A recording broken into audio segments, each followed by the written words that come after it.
the planners, the ones that plan a company out and actually prepare for those contingencies, those are the ones that survive.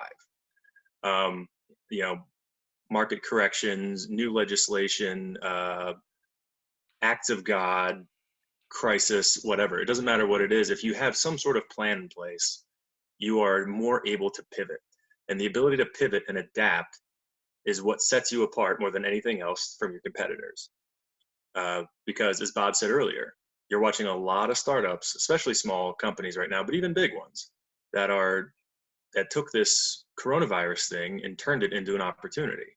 They're now pursuing avenues that they never would have thought of because they never had to. But they all had that planning mentality, so that way they would be able to. Now, once again, that's not saying that your plans are going to work out as you want them to, because they won't. Straight up, they will not happen the way you want them to.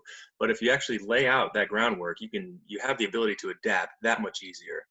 And you need to have just the ability to realize these contingencies is far more valuable than just having your one market niche idea, right? In my case, I want to sell beer. A lot of people want to sell beer.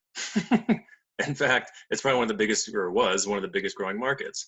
I can't compete with Anheuser-Busch though, right? So what was my plan? In the case of the brewery, I didn't have one. That was a problem, and I identified that very early. I didn't have a plan. I was just shooting from the hip. Now, shooting from the hip is very fun. It's exciting. It's sexy. It's really ineffective and potentially dangerous. Not physically. I mean, I wasn't going to die from not planning my brewery, but you understand the point that, things could go wrong, and there was very little we could do about it. Case in point, the brewery, it's gone. It's one of the first victims of COVID. It's not there. It's no longer a functioning entity. It closed down about 3 weeks ago. No planning, no contingencies. Well, you are now at the whim of the market. And yeah, that was a tough blow. So what do I do? Right? Without a plan, what am I doing? Well, luckily, I found a bread and butter. I'm now working as a financial advisor, so I'm not hurting that bad from the brewery shutting down. But a lot of people out there are. And it boils down to planning, or in most cases, lack thereof. So I'm not going to harp too much on the planning aspect of it. I can say plan a million times. That doesn't mean it'll happen. But there's a lot more that goes into it that we'll go into later. But especially now, everybody's hurting for money. Everybody's accounts are going down. Everybody's locked inside. On very good authority, especially if you're in the tech realm, now is the best time to start a tech firm. You have everybody around the world functioning 100% on tech. If you have an idea, now's the time to pull that trigger. So why do it? Why take the risk? Because if you don't, what happens if you don't? Nothing. Your status quo, right? Take the risk. I've taken all these risks, and all I can say is that in hindsight, if I hadn't, I would not have discovered my hobby. I would not have my MBA. I wouldn't have the same relationship with my daughter. I wouldn't have the success that I have now. Technically speaking, every one of my privately owned businesses has failed. And I'm okay with that, because I gained an absolutely just monumental amount of experience and lessons. And yeah, I ate humble pie to the point of obesity, okay? And that's what you'll do when you're starting a company. You kind of have to, and that's the nature of the beast. So if you don't have any, if you're not going to take a risk, this is not for you. If you're not willing to take a risk, starting your own business is probably not the best decision for you. Now you're going to have to love to work. If you're working for the weekend, if you work just so you can relax a little bit, on a vacation or every weekend or for a few hours at the end of the day, starting your own business might not be the best idea for you. And it's pretty simple, because a business it's an organism. Obviously that's a metaphor. But if any of you have kids or a dog that you love, or anything, if any of you have baked a cake, you have to respect that this process is very similar to those. You have to keep an eye on it. You have to know what you're doing. You have to, try and listen and learn and then fail, then get back up again and repeat the process over and over and over again. Now, I'm a father. I don't get to turn that off on a Saturday. I'm still her dad. She doesn't have school on Saturday, but that means my job needs to adjust a little bit, right? It's the same thing. I had a professor at Johns Hopkins. He has a tech firm, and he named it after his daughters. And when I asked him why, he said, because all of my other companies just had cool sounding names and they all failed. And it's because I just treated them like a job. But this I named after my daughters. I treat it like I treat my daughters. I care about it. I nurture it. I want it to adapt and grow. I have a much more vested interest in it just from something as simple as that. And I thought that was a really interesting idea. So I stole that from him and I'm giving it to you. I don't think he'd mind. So this is probably one of the biggest problems I ran into personally that I didn't do at the beginning, that I try to tell everybody that's interested in starting their own business, is that you need to be disciplined. Now, people confuse motivation with discipline. Motivation is a function of serotonin, dopamine, and endorphins, okay? Motivation is fleeting. That'll come and go with the wind, okay? Motivation's great. Don't get me wrong. If you can get it, take it, use it. But motivation's gonna come and go. Okay, if your gerbil dies, or if there's a thunderstorm, or if you stub your toe, the work still needs to get done, and you still need to do it. That's going to come down to how much discipline and self-control you have. And I'm not perfect. I fall victim to this still. I'll still have a bad day, and I won't get things done that I need to. If you want to run a successful company, you have to. You have to wake up every single day with an idea of what needs to get done, and just do them. Bad weather, bad day, what have you, it doesn't, don't worry about the motivation. Motivation will come. Get done with discipline. Use whatever you learn in the military that you need to. That's one of the best things I got from the military was discipline. The ability to get the thing done regardless of how unpleasant it was. Motivation can come and go, like I said. And on that note, you should find ways to motivate yourself. Whether it's a podcast, whether it's reading a book for 20 minutes every day, whether it's like just listening to music to get you jacked up, or just pounding 5 cups of coffee, whatever it is, find ways, keep them healthy. I'm not endorsing, going out and railing a huge line of Coke. I'm just saying, keep it to some, professional level here, but use them. Also with your friends. And this has been a very sour point for a lot of my military friends or prior military friends, is shedding the dead weight, especially when you're starting a company. It's a huge commitment of your time and effort. And if you have scrubs hanging around, it's contagious. Attitude is very contagious. And when you have people that are just dragging you down, it's literally impossible for that to be a favor to you. So I've told a lot of my friends, because they're still close, right? We're humans, we're people. We like to keep connections and everything, whether it's relatives, prior service friends, current friends. You really have to take a bird's eye view and find out, is this quality? Is this someone I want in my life? Now, if your kid takes up a lot of your time, I'm not saying you should, sorry, you're bad news for this business, kiddo, get out of my life. No, that's not it. I mean, the ones that you choose, your friends, those are the ones you need to be choosy about, because they have a very real and very direct impact on you and how you perform. I have whittled down all of my military friendships and acquaintances to maybe 4 or 5. I've lost a lot of them. And it wasn't because of anything in the service. It was just because they were not adapting in civilian life the way I was. And they weren't holding me back. I wasn't letting them do that. But they weren't a positive influence on them. And they saw my points of view as a negative influence on them. So it really just boiled down to, okay, we don't need to pursue this as a functional symbiont relationship anymore. So you really got to take a hard, cold look at yourself and realize what the discrepancies are, how you can fix them, and how it can be beneficial to you in the future. So let's say you've done the hardest part, which is actually establishing the company. You went to the town, you went to the city hall, you went on the internet, whatever you did, but you stroked the signature line there, boom. You are now a proud owner of XYZ LLC. Now what? Well, now it's real.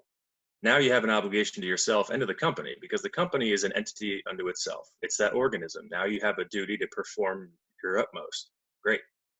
Well, back to the planning phase, what's your market differentiation? What was different for my brewery than every other brewery in Northern Virginia? Which, by the way, if you throw a rock in Northern Virginia, you're going to hit 6 breweries. Well, Mine was the location. Most of them are set out in industrial parks. Mine was on Main Street, and it was huge. So I had the space, I had a sound stage, I had all this great stuff. That was my differentiation. That wasn't enough, okay? But that was enough to get noticed. It wasn't enough to survive, but it was enough to get customers in the door. You know, how are you going to market it? I think Henry Ford said, the man who stops advertising to save money is like the man who stops a clock to save time. That's very important to remember. You have to advertise. You have to market. Regardless of the target, you need to do it, because otherwise no one's going to know you're there. And a lot of people try to save money on advertising by having their niece handle their Facebook account, or just cutting corners here and there. I cannot advocate against that enough. Spend the time, do your homework on how to properly market your product or your service or whatever it is, because you just have to. And for some reason, I don't know why, but along the seed level companies, that's just a deficiency. People have the production or the delivery all set up, but the marketing is always very, very deficient. So if that means you got to read a business 101 book, or just go on Google and look up best ways to market a small business, do that. God, please do that. Where's the money coming from? Most companies need money to start. Very few can start from zero. A lot of people, they don't even start companies because I don't have any money. Well, you don't have to have money. Somebody else has to have money, but you don't necessarily have to. I never had anything really to put into them, and yet I found money. And it wasn't always as simple as going to the bank. In fact, I'd recommend against that most times, because, well, if the bank doesn't get their interest, then your house might be gone, okay? But there's a lot of ways to source money out there. If you think about the amount of money in circulation and the amount of money through transactions in the world today, there's a lot out there, and it's yours for the taking. You just need to find it. So that's the trick. And that's what I was talking about with Amanda the other day on the podcast. Like, where do you find it? How do you find it? And quite honestly, probably the best thing I got out of business school and through all this is my network. I mean, if you effectively network yourself, which is to just literally go out and meet people. I'm not saying to go to a network event. Those are typically people just throwing business cards at each other as fast as they can, gets a free donut, and then they leave. That can be beneficial, but it isn't always. I would say that going to specific, regardless of your industry, right? You pick one. Let's say I went to the brewers convention, right? When I was starting the brewery, that's a form of effective networking. You're getting around a bunch of people that are already there, and then you meet their friends, and then you meet their friends, and really just expanding your own little sphere of influence.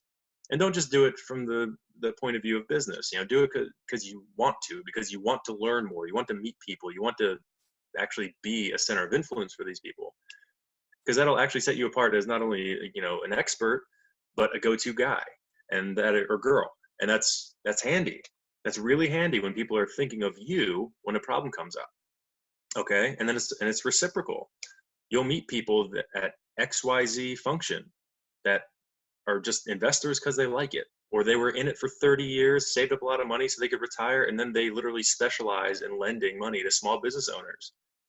Okay, so on the note of money, my MBA is in finance, and I'm currently a financial advisor. I'm thinking about money all the time. Nothing is free. Nothing. No matter where you're getting this money from, even if it's your savings account, there's always a trade-off. Okay? The risk might be your own funds. Okay? You might need to give up part of your company. You might need to let them direct part of your company because they might not trust you that much. You're not going to have everything your way.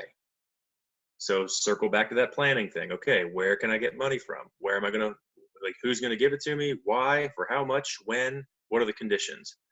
And then when you have all that laid out, that's when you can decide what's the best course of action to follow. And, but what if? What if you fail? What if they don't give you money? What if the bank turns you down? I can what if all day. There's always a reason not to do something. Get rid of those. What if you make it? What if you get the world's worst bank loan, but you still manage to make this thing swing? That means you got a great head on your shoulders, you did your planning, and you were willing to work like a horse, and you did it. So what if? Get rid of the negative what ifs, find the good ones and run with it, all right? keep your circle very small. Who's on your team when you're starting this? If you're doing a solo operation, you're 100% the only guy involved. Congratulations. I'm very happy for you. But go out and make some friends. Okay. Doing this without help is real tricky, to the point of almost impossibility. It's hard, and it's unnecessarily hard. I mean, what's the point? You don't like people? Nobody likes people. But you like persons, right? You like your friends, you like your folks. Make friends, make it useful, work smarter, okay? Really. Play to win, don't play to get your butt kicked. It's not, there's no real benefit to that. I mean, I'll tell you something, after we got the brewery up and running and we were turning a profit, yeah, we had some cool, little trench stories from starting this up. Like, yeah, we built this with our bare hands and we didn't have any help and we were working up. And the more I told these stories, the dumber I sounded. I was like, why was I working 18 hours a day when I could have just hired a guy to do this? I'm like, that's not great. That's not great planning, So I logged that away in my head for future use. I guess you need to get ready to, I mentioned eating humble pie. You need to get ready to eat rocks. It's hard.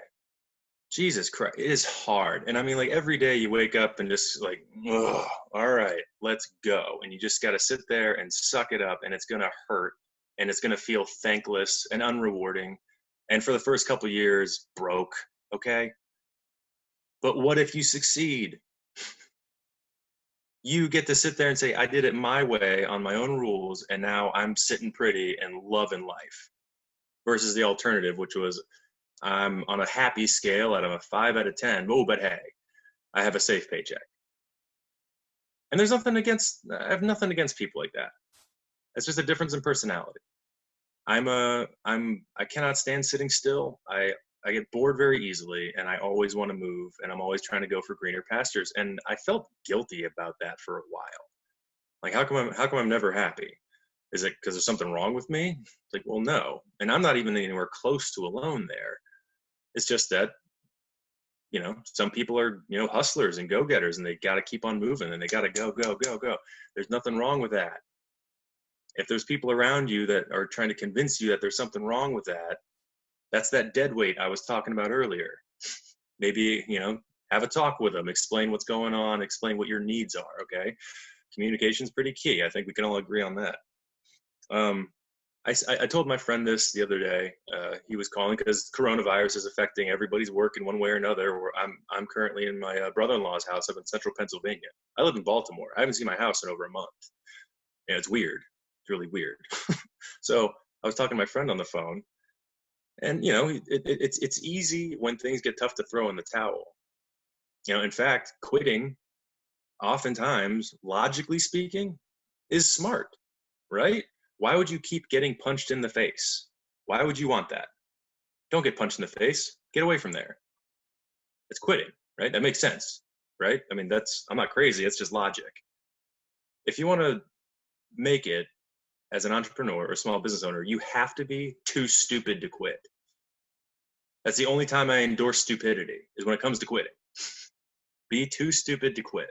That is my biggest overarching thing. And I said that to him, and he kind of went silent for about 30 seconds, and he goes, okay, yeah, that makes sense. All right, good. I'm going to go be stupid now. And he hung up the phone and went back to work. Like I said, it's going to be hard and unrewarding, but it's yours. It's like that old saying, your friend, it's like, well, he's an a-hole, but he's our a-hole. That's kind of that type of thing. You got to, it's yours. Nurture it and make it into what you need it to be. And in a time like this, especially, I don't think that this is the time to throw in the towel at all. If anything, this is the time to, be the laundryman, catch everybody else's towels while they're throwing them in. This is a call to action. If you're looking at a time to really get in there and start shaking things up, alter the market. Now's the best time. It's boiling right now. Things are going crazy. I'm a financial advisor. I don't even look at the stock charts anymore. Why? it doesn't matter. I mean, it's like, so it's random. Things are going up and down and sideways, and people are going. I'm like, just Jesus, I just okay. Take a step back, look at it. But you see all these new small businesses. Yeah, mine went under. Boo hoo. It happens. I'm still going, and I'm not bragging here, but that's the only way you can survive. You got to keep going. But these other companies that are just killing it right now, they sat there and this thing shook the foundations of the world. Countries are locked down. That's insanity. But these companies are like, hey, here's what we're going to do. Deliver or something simple. It doesn't have to be some crazy just shift in biotech to make an impact. It can be something as simple as like making masks out of t-shirts, little stuff like this is going crazy. And I love reading about this and watching these things happen, because these people are like, instead of sitting there and just getting their ass handed to them by some other condition they couldn't control, they looked at what they could control. What can I control? This here. All right, what am I going to do with it? And that's why they're making it happen. And that's what's just that's what gets me fired up about entrepreneurs. It's because there is no still. They're always just like looking for what they can do. And that's what, I imagine everybody here is involved in an entrepreneurial venture by one degree or another, whether you're just curious about it or you're ready to pull the trigger and sign those papers and get things going, and get ready to pay the government more money. Woohoo, right? But I love groups like this. It gets me crazy. I'm like, yes, what are we doing, guys? What are we doing? Like, I'm not even involved with you guys directly, but I'm like, what are we doing? I'm excited for you. Let's make it happen. Drives my wife nuts. But it's great. And little stuff like this. And and it sounds almost generic, but if I had to tell any entrepreneur anything, go for it. Go for it. It ain't gonna kill you. Like, unless you're designing like helicopter blades or something, like but odds are it ain't gonna kill you. Go for it. Make it happen. It's your life. So, would you rather say I went for it and failed in 10 years, or would you say I did nothing and nothing happened? If you're on this call, I'm going to go ahead and bet that you're of the former. So, if for what little my opinion counts, go for it. And really, that's it. Be too stupid to quit and take a risk.